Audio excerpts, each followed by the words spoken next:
दरबार की कार्यवाही चल रही थी। सभी दरबारी एक ऐसे प्रश्न पर विचार कर रहे थे जो राजकाज चलाने की दृष्टि से बेहद अहम ना था। सभी एक एक कर अपनी राय दे रहे थे। बादशाह दरबार में बैठे यह महसूस कर रहे थे कि सबकी राय अलग है। उन्हें आश्चर्य हुआ कि सभी एक जैसे क्यों नहीं सोचते। तब अकबर ने बीरबल से पूछा, क्या तुम बता सकते हो कि लोगों की राय आपस में मिलती क्यों नहीं? सब अलग अलग क्यों सोचते हैं? हमेशा ऐसा नहीं होता बादशाह सलामत, बीरबल बोला।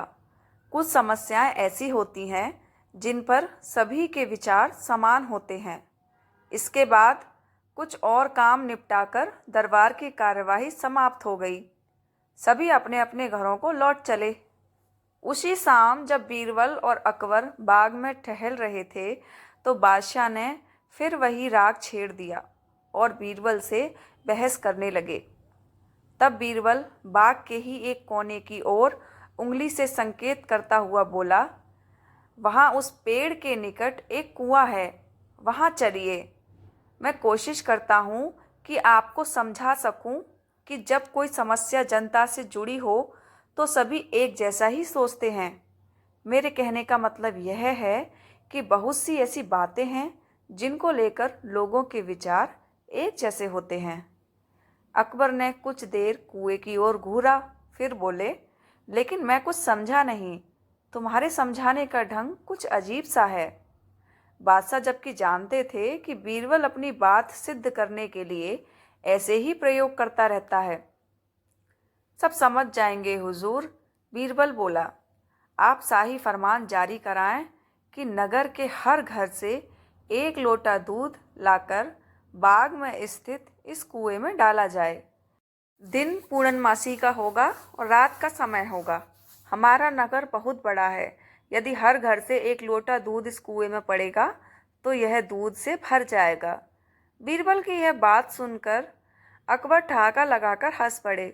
फिर भी उन्होंने बीरबल के कहे अनुसार फरमान जारी कर दिया। शहर भर में मुनादी करवा दी गई कि आने वाली पूर्णमासी के दिन हर घर से एक लोटा दूध लाकर शाही बाग के कुएं में डाला जाए।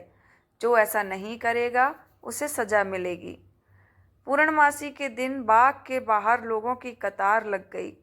इस बात का विशेष ध्यान रखा जा रहा था कि हर घर से कोई न कोई वहां जरूर आए। सभी के हाथों में भरे हुए पात्र दिखाई दे रहे थे। बादशाह अकबर और बीरबल दूर बैठे यह सब देख रहे थे और एक दूसरे को देख मुस्कुरा रहे थे। सांझ ढलने के बाद कुएं में दूध डालने का काम पूरा हो गया। हर घर से दूध लाकर कुएं में डाला गया था। जब सभी वहां से चले गए तो अकबर व बीरबल ने कुएं के निकट जाकर अंदर झांका।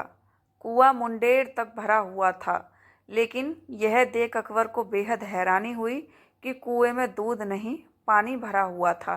दूध का तो कहीं नामो निशान तक न था। हैरानी भरी निगाहों से अकबर ने बीरबल की ओर देखते हुए पूछा, ऐसा क्यों हुआ? शाही फरमान तो कुएं में दूध डालने का जारी हुआ था। यह पानी कहाँ से आया? लोगों ने दूध क्यों नहीं डाला? बीरबल एक जोरदार ठहाका लगाता हुआ बोला, यही तो मैं सिद्ध करना चाहता था हुजूर। मैंने कहा था आपसे कि बहुत सी ऐसी बातें होती हैं जिस पर लोग एक जैसा सोचते हैं, और यह भी एक ऐसा ही मौका था।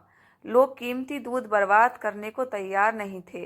वे जानते थे कि कुएं में दूध डालना व्यर्थ है, इससे उन्हें कुछ मिलने वाला नहीं था। इसीलिए यह सोचकर कि किसी को क्या पता चलेगा, सभी पानी से भरे बर्तन ले आए और कुएं में उड़ेल दिए। नतीजा, दूध के बजाय पानी से भर गया कुआं। बीरबल की यह चतुराई देख अकबर ने उसकी पीठ थपथपाई। बीरबल ने सिद्ध कर दिखाया था कि कभी कभी लोग एक जैसा भी सोचते हैं।